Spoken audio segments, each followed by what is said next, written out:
안녕하십니까. 농가소득 직접지원제도 쟁점과 과제 발표를 맡은 한국농촌경제연구원 유찬희입니다. 오늘 말씀드리고자 하는 얘기는 크게 네 가지로 나눴습니다. 첫 번째는 지금 상황에서 왜 농가소득 직접지원제가 필요한 것인가, 그리고 경영안정이란 틀에서 직접지원제도가 어떤 위상을 가지고 어떤 역할을 하는가를 먼저 첫 번째로 말씀을 드리고, 이에 관해서 최근 두드러지는 움직임이 공직불제, 농민수당, 그리고 농민기본소득을 둘러싸고 어떠한 쟁점이 있는가를 말씀을 드리겠습니다. 그리고 쟁점에 대한 의견을 중심으로 몇 가지 제언을 드리고 마지막으로 발표 내용을 요약하고자 합니다. 최근 농정 흐름을 경쟁력과 효율성에서 지속가능성으로 옮기고 균형을 재조정하려는 움직임이 강조되고 있습니다. 이러한 패러다임 전환의 핵심으로 제시된 수단이 직불제 중심의 농정 전환입니다.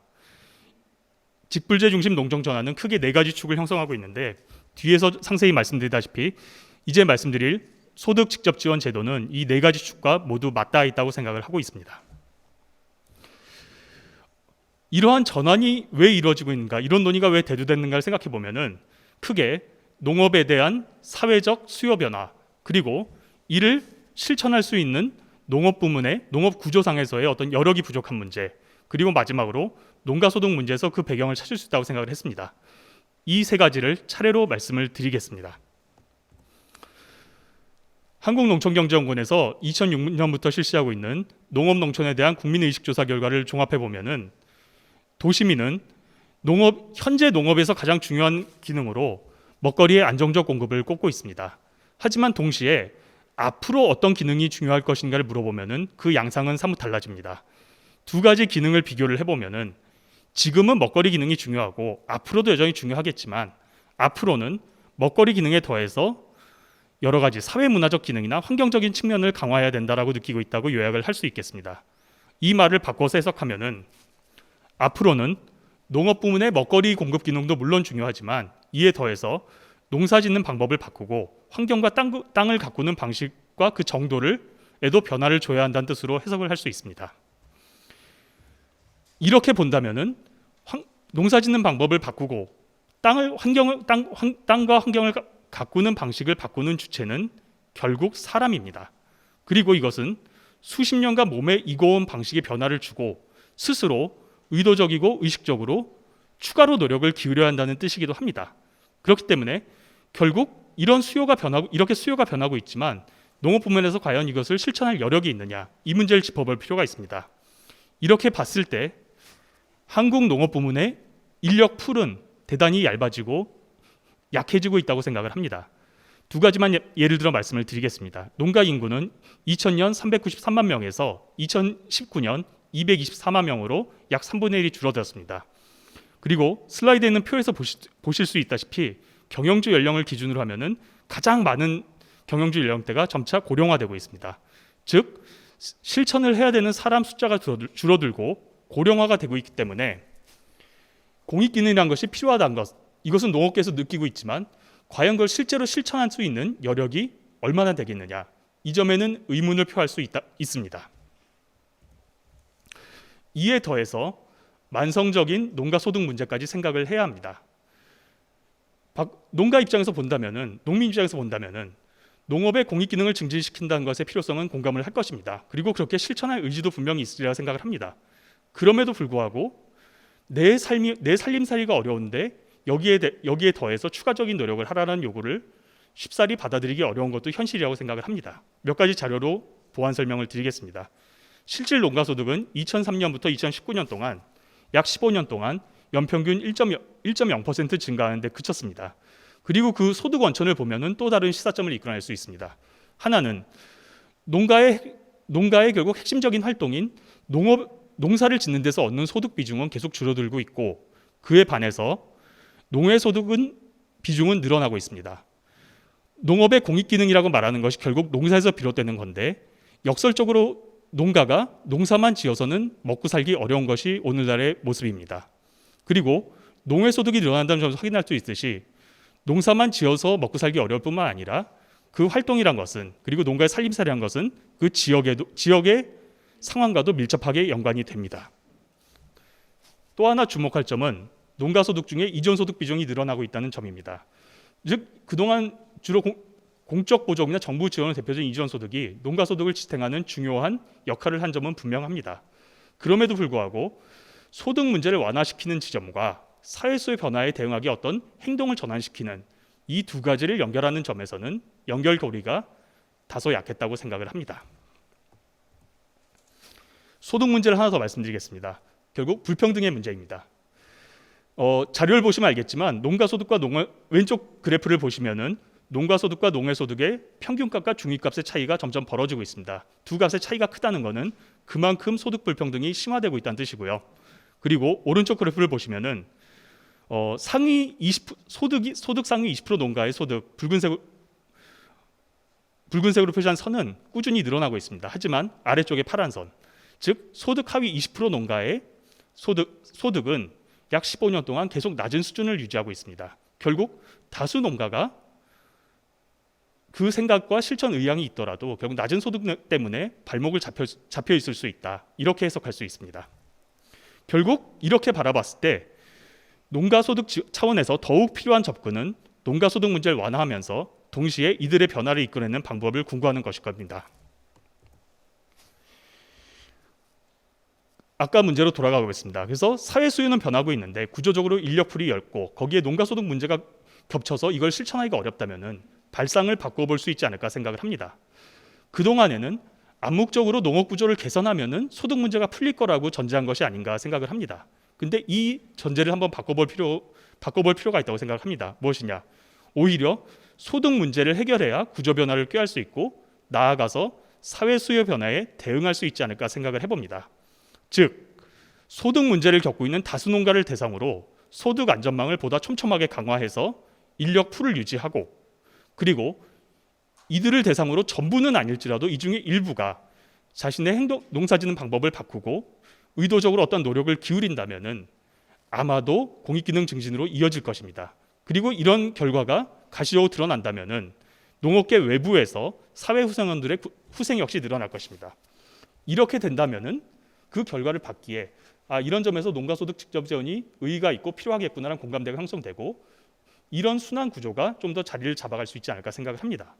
이런 순환의 매개를 이루는 것이 이른바 농업의 공익적 기능 증진이고 농가소득 지원 정책은 그 시발점이라고 볼 수 있습니다. 그렇다면은 앞서 말씀하신 이런 의의가 앞에서 직불제 중심의 농정 전환에서 공익기능과 소득 문제에 연결되는 고리였고 그렇다면은 경영 안정이라는 측면에서는 소득 지원청이 어디에 위치하겠느냐? 이 그림에서 제일 아래쪽에 있는 주황색 칸입니다. 결국 저는 소득 직접 지원이란 것을 어떤 하나의 안전판이라고 생각을 하고 있습니다. 안전판 내지 안전망이라고 생각을 하고 있습니다. 소득 직접 지원을 해서 농가소득을 늘리고 변동성을 줄일 수 있다면은 일부 농업인은 다른 경영 안정 제도, 예를 들어 재해보험 같은 데 더 가입을 할 수도 있고 아니면은 최소한의 소득을 얻을 수 있다는 기대 때문에 새로운 활동을 시도해 볼 수도 있을 것입니다. 이 지점이 네 가지 축 중에 농산업 혁신과 연결될 수 있는 고리입니다. 하지만 실제 자료를 뜯어보면은 적지 않은 농가는 시장 신호나 정부 정책 변화에 대응을 하기 어려워합니다. 이분들에게 있어서는 이런 틀이 제대로 작동을 하지 않을 수 있고 그렇기 때문에 시장이나 정책 신호에 반응하기가 어려운 농가와 농업인을 대상으로 한다면은 예를 들어서 생산 기반 정비나 기술 전파, 컨설팅 같은 조성 기능도 중요하지만 오히려 소득을 직접 지원하는 방식이 더 효과적일 수 있다고 생각을 합니다.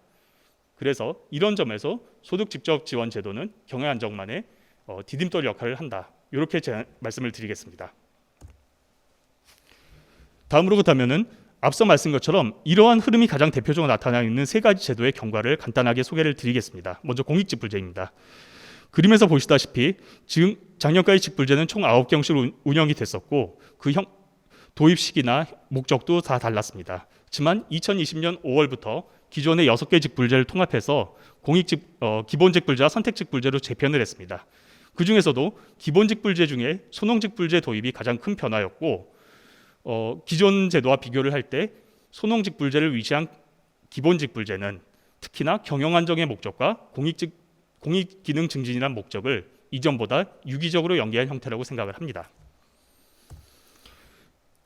공익직 아직 구체적으로 숫자를 말씀드리긴 어렵지만 공익직불제를 비롯해서 이런 소득안정지원제도가 어느 정도 효과가 있겠느냐, 그 지점 역시도 여기서 한번 짚어봐야 될 것 같습니다. 실제로 분석을 해보면은 2003년부터 2015년까지를 한번 분석을 해봤는데 쌀 직불금을 지급한 결과 논벼농가 농업소득이 평균 11.8% 증가하였습니다. 즉 소득 증대 효과가 있다고 볼 수 있고 직접 지원 제도가 효과가 있다는 얘기로 연결이 됩니다. 그리고 그래프에서 보실 수 있다시피 올해 지급된 공익직불금을 봤을 때 짙은 녹색 부분, 규모가 작은 농가들이 얻는 소득의 비중이 수령한 직불금의 비중이 상대적으로 늘어났습니다. 이 효과를 구체적으로 따지기는 이르지만 앞서 말씀드린 것처럼 그런 소득 불균형을 해소하는 데 있어서 일정하게 기여할 수 있다. 즉 제도를 어떻게 설계하냐에 따라서 소득 증대 효과와 형평성 개선을 동시에 이룰 수 있다고 생각을 합니다.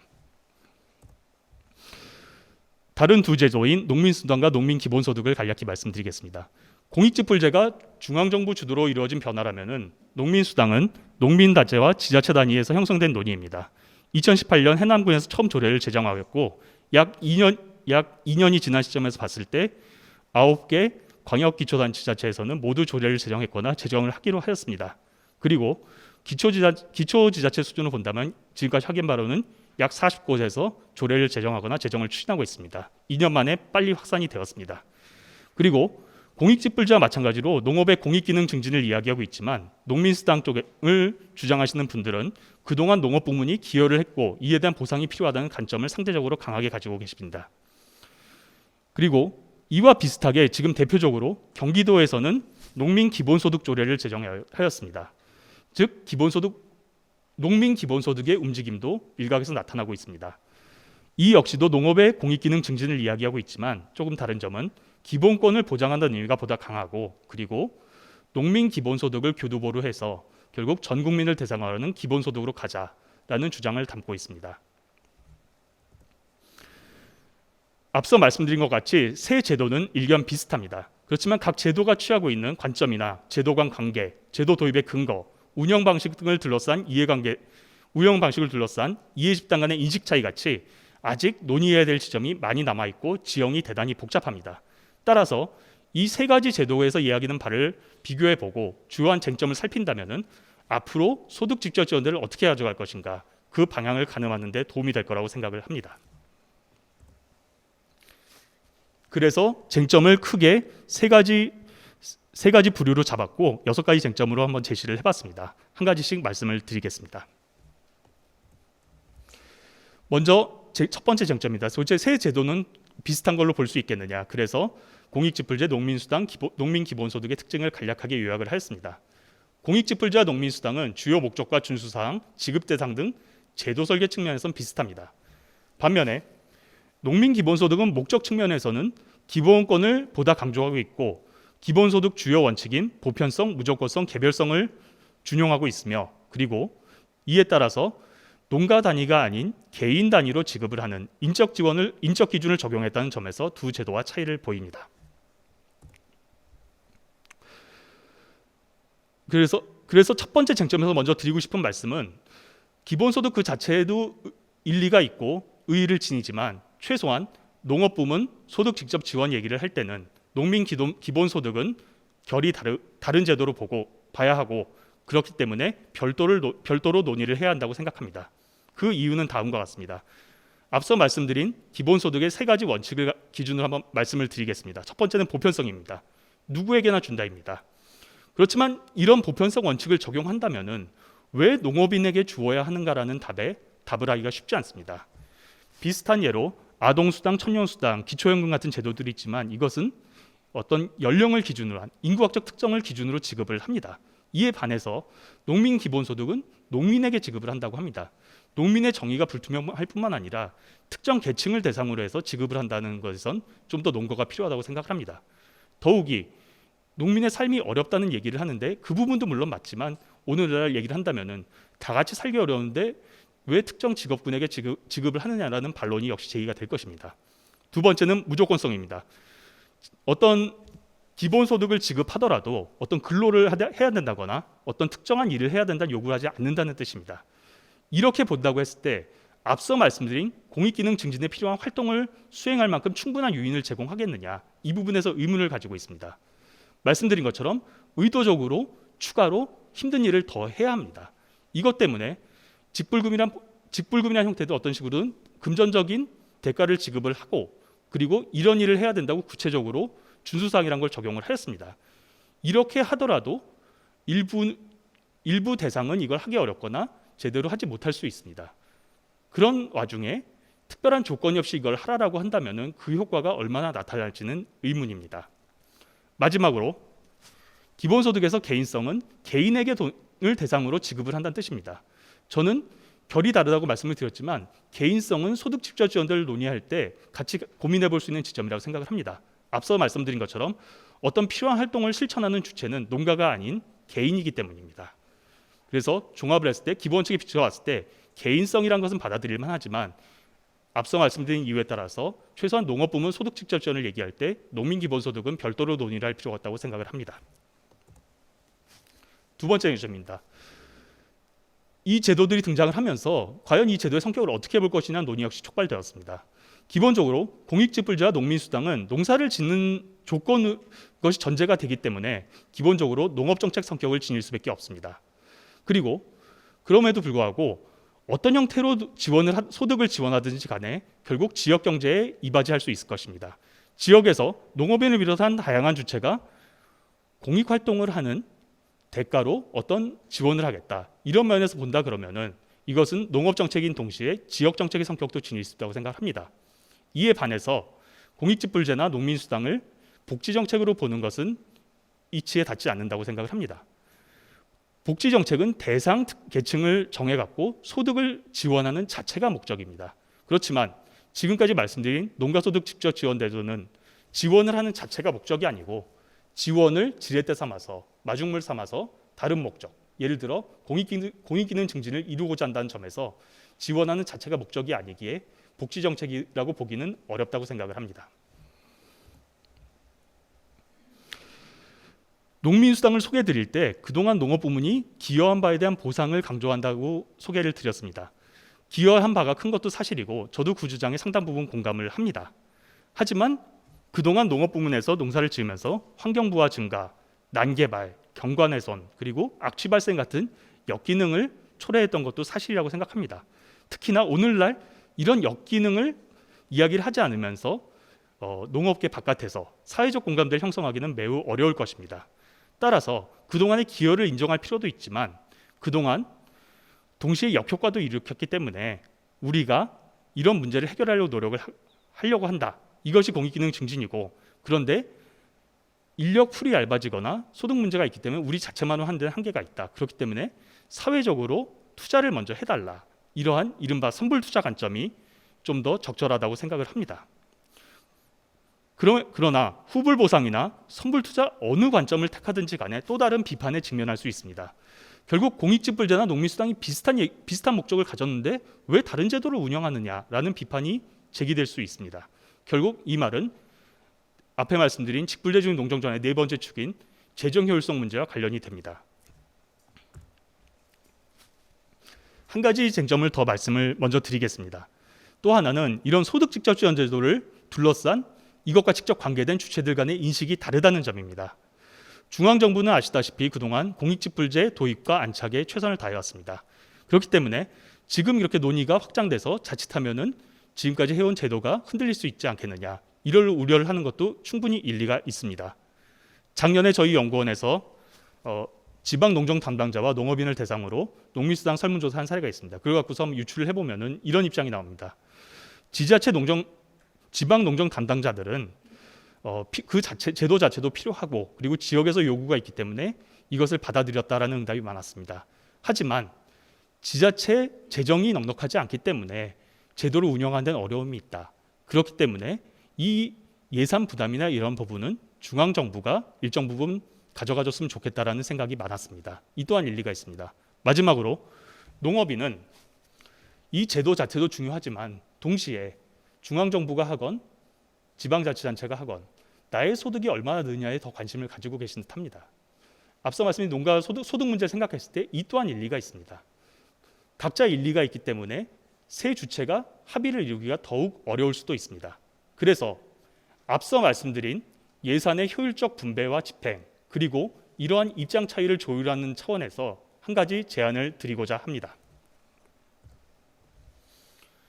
드리고자 하는 제안은 지역공공재라는 개념을 매개로 해서, 지역공공재라는 농업의 공익기능이 지닌 특성을 매개로 해서 중앙정부와 지자체의 역할을 나누는 방안입니다. 지역마다 여건이 다르고 지역에서 먼저 해결했으면 하는 문제가 다르고 지역에서 할 수 있는 역량이 다릅니다. 이건 당연한 얘기지만 이것을 중앙정부가 모두 파악하기는 어려울 것입니다.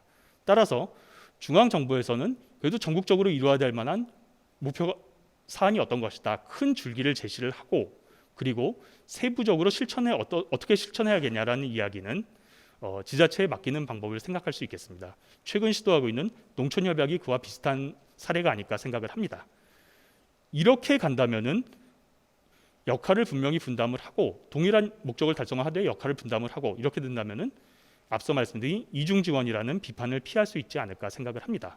보다 구체적으로는 하나의 안으로는 장기적으로 농민수당과 선택지불제를 통합하는 방법도 검토할 수 있고, 여기에 더해서 인적지불 방식까지 합치는 방법도 한번 생각을 해볼 수 있겠습니다.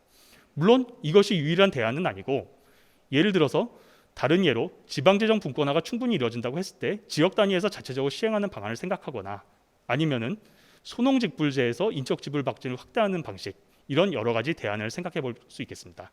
그럼에도 여기서 일단 말씀드리고 싶은 큰 줄거리는 사회 전체를 놓고 뼈대를 고민하되 실천은 지역 단위에서 하는 것이 재정과 정책 효과성 측면에서 나을 것이라는 점입니다.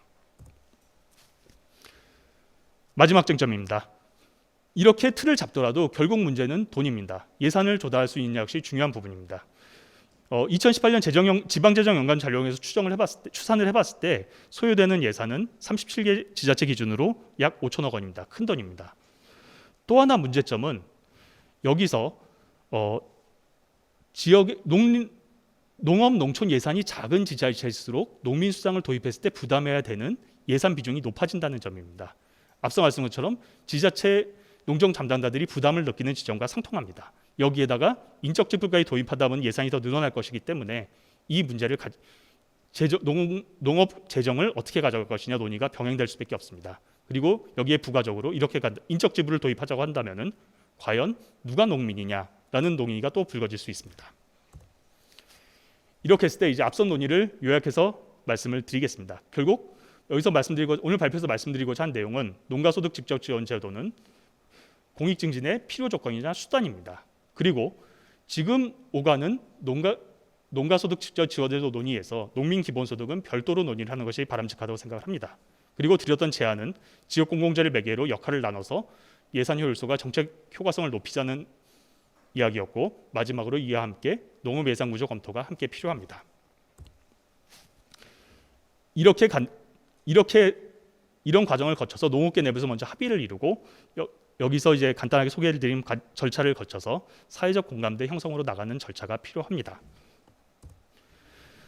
그러나 앞서 경영안정 틀에서 말씀드렸다시피 소득 직접 지원 제도만으로는 부족하고, 이에 더해서 이것은 최소한의 안전판이고, 이에 더해서 즉 책임 경영을 병행하고 위험 관리를 강화할 필요가 있고, 그리고 지역 경제와 연계를 강화함으로써 해야지 실제 농업인 입장에서나 지역 차원에서나 그리고 사회 후생이란 측면에서나 효과를 거둘 수 있을 것입니다.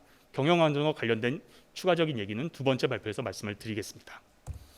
그렇게 해서 이런 식으로 틀을 짰을 때 생각할 수 있는 바람직한 상은 농민과 지역과 그리고 비농업계를 비롯한 사회 전체의 후생이 같이 갈 수 있는 선순환 구조를 이룰 수 있을 것이라고 생각을 합니다. 이런 점에서 소득 직접 지원제도 필요성과 그 방안을 구상을 말씀을 드렸습니다. 이상으로 발표를 마치겠습니다. 감사합니다.